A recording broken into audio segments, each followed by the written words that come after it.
અમૃત પુષ્પ કેન્દ્ર રાજકોટ ઉમેશ કામરી. હવે આ બેન એક્યુપ્રેશર માટે આવે છે અને શું તકલીફ હતી અને શું ફાયદો થયો એના શબ્દમાં સાંભળીએ. તમારું નામ? રંજનબેન ગામ? જયવા. હવે તમને શું તકલીફ હતી? સંધિવા.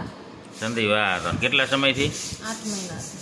8 મહિનાથી આ હતો અને 8 મહિનાથી આ તકલીફ હતી અને એમાં શું શું કર્યું હતું? એમાં દવા લીધી પણ ફેર ન પડ્યો. હા, પછી અહીંયા આપણે એક્યુપ્રેશર ચાલુ કર્યું. હા. કેટલા સમય કર્યું કન્ટિન્યુ? 3 મહિના.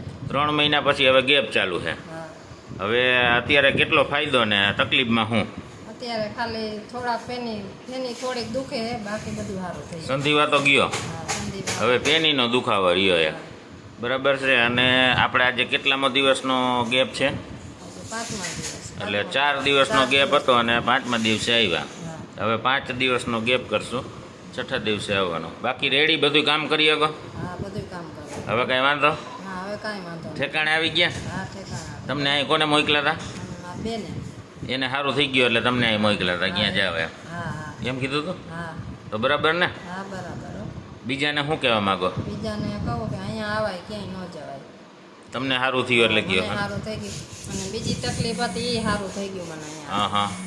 એટલે અહીંયા આવાય, ક્યાંય ન જવાય. જય દ્વારકાધીશ. જય દ્વારકા.